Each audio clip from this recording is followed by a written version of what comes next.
बरसात के मौसम में शहरवासियों को जलभराव की समस्या से निजात दिलाने के लिए नगर निगम गुरुग्राम ने कमर कस ली है। शुक्रवार को मीडिया प्रतिनिधियों से बातचीत के दौरान निगमायुक्त प्रदीप दहिया ने कहा कि इस बार मानसून से पूर्व ही ऐसे सभी संभावित स्थानों की पहचान कर ली गई है जहां जलभराव की स्थिति उत्पन्न हो सकती है। इन स्थानों पर कनिष्ठ अभियंताओं की जिम्मेदारी तय कर दी गई है और उन्हें जल निकासी की पुख्ता व्यवस्था सुनिश्चित करने के निर्देश भी दिए गए हैं। निगमायुक्त ने कहा कि गत वर्षों में जिन स्थानों पर जलभराव हुआ था उन सभी का डाटा विभिन्न माध्यमों से प्राप्त किया गया है। इसके तहत मीडिया, पुलिस, GMDA, जनप्रतिनिधियों और आमजन से प्राप्त फीडबैक के आधार पर डाटा तैयार करके उसका विश्लेषण किया गया है। उन्होंने बताया कि जलभराव संभावित स्थानों पर कनिष्ठ अभियंताओं के साथ टीम बनाई गई है जो बरसात आने से पूर्व जल निकासी के सभी पुख्ता प्रबंध करने में जुट गए हैं। उन्होंने बताया कि ऐसे 153 स्थान चिन्हित हुए हैं जहां पर समाधान संबंधी कार्य शुरू कर दिए गए हैं। इन सभी स्थानों का मैप में भी मार्क किया गया। उन्होंने बताया कि कॉल सेंटर में 20 अतिरिक्त स्टाफ की नियुक्ति की गई है जो अभी से ही कनिष्ठ अभियंताओं से फीडबैक ले रहे हैं। कॉल सेंटर पर कोई भी नागरिक भी अपनी प्रतिक्रिया या सुझाव दे सकता है। यही नहीं, संयुक्त आयुक्त स्तर के अधिकारी भी अपने अपने जोन में मौके पर जाकर निगरानी कर रहे हैं और अतिरिक्त निगमायुक्त यश जालुका भी 21 मई से संबंधित सभी स्थानों का व्यक्तिगत दौरा करेंगे। अधिकारियों को स्पष्ट निर्देश दिए गए हैं कि वह बरसात के दौरान पर्याप्त संख्या में मैन पावर व संसाधनों के साथ धरातल पर मौजूद रहेंगे ताकि नागरिकों को किसी भी प्रकार की असुविधा न होने पाए। निगमायुक्त ने कहा कि गुरुग्राम महानगर विकास प्राधिकरण, भारतीय राष्ट्रीय राजमार्ग प्राधिकरण और नगर निगम के बीच समन्वय बनाया गया है ताकि सही प्रबंधन, कोऑर्डिनेशन व प्रयास से जलभराव की समस्या से प्रभावी रूप से निपटा जा सके। उन्होंने बताया कि नगर निगम गुरुग्राम द्वारा सीवेज व ड्रेनेज की सफाई और मरम्मत संबंधी कार्य काफी स्थानों पर शुरू कर दिए गए हैं। अधिकारियों को स्पष्ट निर्देश दिए गए हैं कि वह मानसून से पूर्व कार्य पूरा कर ले। इंटरनल ड्रेनेज सिस्टम को मुख्य ड्रेनेज सिस्टम से लिंक किया जा रहा है ताकि पानी की निकासी निर्बाध रूप से हो सके। राष्ट्रीय राजमार्ग स्थित नरसिंहपुर पॉइंट के बारे में निगमायुक्त ने कहा कि यहाँ पर पानी की कम समय में निकासी के प्रबंध किए गए हैं। इसके तहत राष्ट्रीय राजमार्ग के दोनों साइड पंप और लाइन की व्यवस्था की गई है ताकि कम समय में अधिक से अधिक पानी की निकासी हो सके। निगमायुक्त ने बताया कि शहर में जलभराव की समस्या का समाधान, सफाई व्यवस्था को सुदृढ़ बनाने, लेगेसी वेस्ट और प्रभावी निस्तारण करना और नागरिकों को समयबद्ध सेवाएं उपलब्ध कराना उनकी उच्च प्राथमिकता है। उन्होंने कहा कि शहर को भौगोलिक स्थिति और शहरीकरण की तीव्र गति को देखते हुए जलभराव एक बड़ी चुनौती रही है, लेकिन इस बार हम पूरी तैयारी के साथ उतरेंगे। सफाई व्यवस्था को बेहतर बनाने और बंदवाड़ी में लेगेसी वेस्ट निस्तारण संबंधी सवाल का जवाब देते हुए निगमायुक्त ने स्पष्ट किया है कि इस देश में प्रयास तेज कर दिए गए हैं। लेगेसी वेस्ट का निर्माण करने वाली एजेंसियों को अपनी क्षमता बढ़ाने के निर्देश दिए गए हैं। अवैध कोऑर्डिनेशन संबंधी सवाल के बारे में उन्होंने स्पष्ट किया है कि इस बारे में उनके द्वारा पहले ही संयुक्त आयुक्त को निर्देश जारी किए जा चुके हैं। उन्होंने नागरिकों से भी आह्वान किया है कि वे अवैध कॉलोनियों में खरीद फरोख्त करने से बचें। निगमायुक्त ने आगे बताया कि तकनीक आधारित निगरानी व्यवस्था को बढ़ावा देने की दिशा में कार्य शुरू कर दिया गया है और अधिकारियों की जवाबदेही भी बढ़ गई है।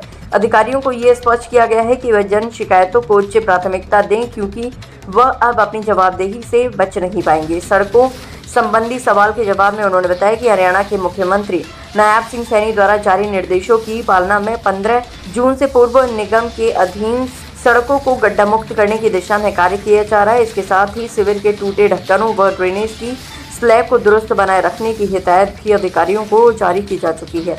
इस मौके पर अतिरिक्त निगमायुक्त यश जालुका व महावीर प्रसाद, संयुक्त आयुक्त SBM अखिलेश यादव और चीफ इंजीनियर विजय राका भी निगमायुक्त के साथ उपस्थित रहे।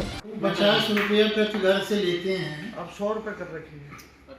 मैं आपको एक बात करूं, मैं कमेंट नहीं कर पाऊंगा। अरे कूड़ा तो उठाए वो सर, आप ड्रेनेज की बात कर रहे थे, बहुत सी ड्रेनेज बनी फीड के साथ नहीं काम कर रही होगी ड्रेन। दूसरा, उसमें स्ट्रक्चरल डिफेक्ट क्या है कि वो ड्रेनेज खुद से काम क्यों नहीं कर रही, मैं ये कहना चाहता हूँ, है ना? ठीक है, तो अभी के लिए जो आपने बात की ना वो तो हम करेंगे, जिस जोड़ने वाला काम है ना जैसे कंस्ट्रक्शन का, वो हम करेंगे पक्का। मैं आपको थोड़ा हिंट दूँ इसमें। हाँ जी प्लीज। जो भी ड्रेनेज हमने बनाई है, मतलब एक उदाहरण दे रहा हूँ, जैसे माता मंदिर के सामने एक बच्चा पिछले साल, मैं आपको फिर कह रहा हूँ, कुछ अनऑथराइज्ड एरियाज नहीं, वो जैसे एक्विजिशन HSIDC में बदल, लोग पहले से रह रहे हैं और वहाँ पर सीवरेज गांव के टाइम का पहले का ही है, तो वो इसमें जोड़ दिया उन्होंने, अभी भी चल रहा है, हम इसको मानते हैं, कोई ऐसा वो नहीं है उसमें। कोई छोटा सा अपना एक कॉल सेंटर बनाया है 30 ऑपरेटर्स की टीम लगी है। तो जितने हमारे 150 और पॉइंट्स आइडेंटिफाइड हैं वर्तमान उसमें सभी जेई से और ग्राउंड टीम से मल्टीपल फैक्टर्स के ऊपर हम रिपोर्ट ले रहे हैं हमारे ऑपरेशन ऐसे। और एक हमारी सैनिटेशन सिक्योरिटी फोर्स भी है जिसमें एक सर्विसमैन है, we are also monitoring it along with RWS. जो कॉल सेंटर है वो जेई से जिन पैमानों की आप बात कर रहे हैं इन्हीं पैमानों के ऊपर वो रिपोर्ट ले रहे हैं कि क्या उस ड्रेन को या उस पॉइंट को सिर्फ साफ सफाई की ज़रूरत है। अगर साफ सफाई की ज़रूरत है तो क्या उसमें सिर्फ म्यूनसिपल सॉलिड वेस्ट है या फिर सीएनडी वेस्ट भी है, मलबा वगैरह तो नहीं है वहाँ। क्या गली ट्रैप है वहाँ तो वो क्लियर हो गया है। क्या रेन वाटर हार्वेस्टिंग सिस्टम है तो वो क्या क्लियर कर दी गई है। अगर वो ड्रेन एग्जिस्ट करता है तो क्या वो आसपास कनेक्टेड है या नहीं है आगे के ड्रेन से। So we are taking that comprehensive feedback from the JEEs जो हमें बता रहे हैं। उसके बेसिस पे हमें ग्राउंड पे बहुत बार होता है कि जेईज को भी आइडिया नहीं होता है कि वहाँ पर कनेक्शन कैसा है। Now we are asking them pin pointed questions on these matters. Thank you. यही फर्क किया है, आप समझिए। हमने जेईज को कहा भाई आपका जिम्मेवारी है, आप अभी टेंडर लगवा लो जितना आपको चाहिए जरूरत, और वो भी वाजिब जितना जरूरत है। लेकिन जो दूसरी बात है कि वहाँ पर जो काम होना चाहिए और उस टाइम पे अगर जेई वहाँ खड़ा हो ना हमारे लोग तो वाटर लॉगिंग में मैं ये कह रहा हूँ लोग भी साथ देंगे। ऐसी बात नहीं है। प्लीज आप कुछ कहना चाहिए। टोटल ऑफ टाइम तो रिस्पेक्टिव कि हम वैसे ही काम में लग जाएं और उससे बेहतर है कि हम टैक्टफुली काम करें, स्मार्टली काम करें और with in A short duration हम आपको काम को कंप्लीट कर दें। तो जो सबने जो कहा कि गुड़गांव में जो ड्रेन, देखिए हमारा रेगुलर ड्रेनेज क्लीनिंग का काम पहले से भी चल रहा है। जैसे बेगमपुर खटोला गांव में था, उससे चीफ साहब आपको ब्रीफ करेंगे स्पेसिफिक उसके लिए, और कुछ के लिए हमने मानसून की तैयारी के लिए अलग से एफर्ट हमारे चीफ साहब बताइए।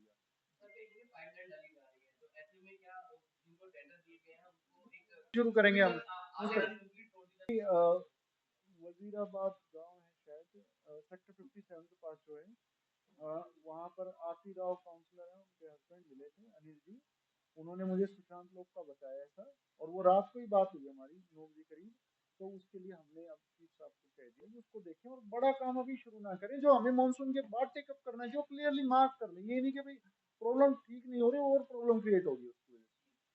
प्लीज जो कंपैरिजन होते हैं साइज के हिसाब से कॉर्पोरेशन के, उन कॉर्पोरेशन में से ऐसा रैंकिंग होगा। दूसरी बात क्या है कि जी हम अभी कॉन्फिडेंस नहीं दिखा सकते। मैं आपको टाइमलाइन से ऐसे कह दूं बिल्कुल सफाई व्यवस्था उस तरह से ठीक नहीं है, लेकिन उसको ठीक कर रहे हैं।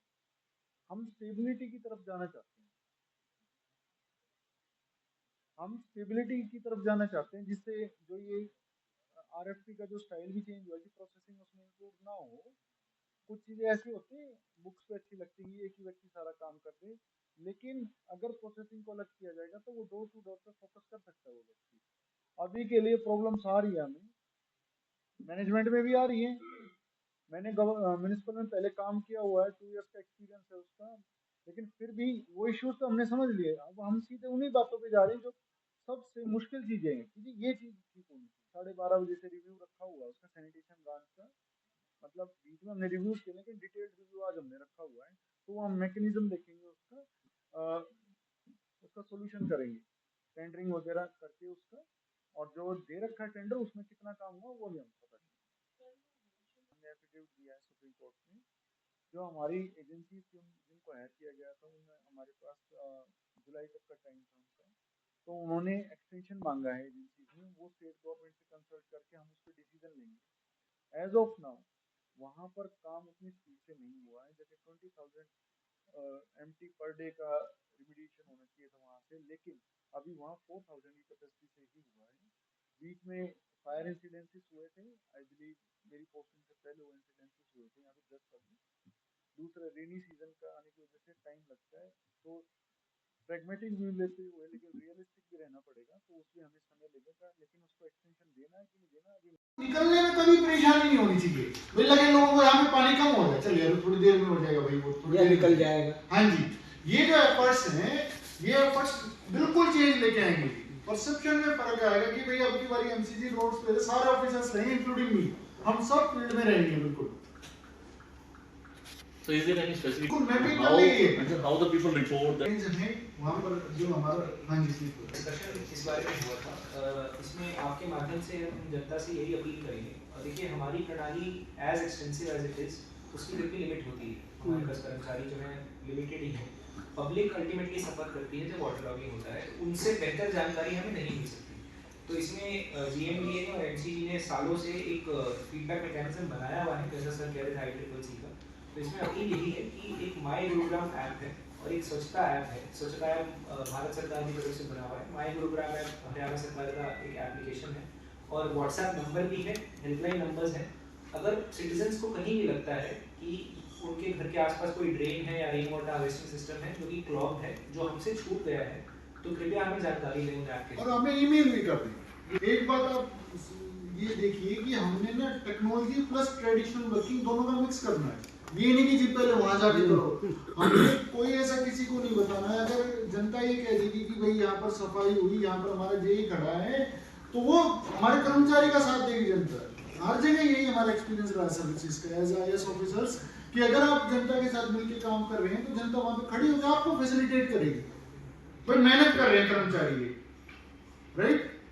तो हमें प्रोजेक्ट के लिए हम प्रेस कॉन्फ्रेंसेस उसको फिर से बुलाएंगे। बड़े प्रोजेक्ट्स पे जो कमेंट्स होंगे जैसे आपने पूछा वो हम करेंगे, लेकिन अभी के लिए जो डोर टू डोर का समस्या जो सबसे बड़ा है और वाटर लॉगिंग का समस्या, हम अगले 2 महीने इस पे बहुत फोकस करके मेहनत करना चाह रहे हैं, राइट? इंजीनियरिंग का मैनेजमेंट करना कोई बड़ी बात नहीं होती, बड़े प्रोजेक्ट करना। आप अच्छे अधिकारी लगाइए, अच्छी मॉनिटरिंग, इंटरेस्ट को हटा दीजिए लोगों के, अपने आप अच्छे से काम हो जाएगा। लोग जो वेलकम गेट्स बनाए, ब्यूटिफिकेशन की एसिटी का टाइम बाउंड मैनर में किया है, क्लियरली कह दिए कि भाई हम कोई भी काम ऐसा ना करें जो गवर्नमेंट की गाइडलाइंस के हिसाब से ना हो, which includes enhancement cases also. I am not going to approve any enhancement.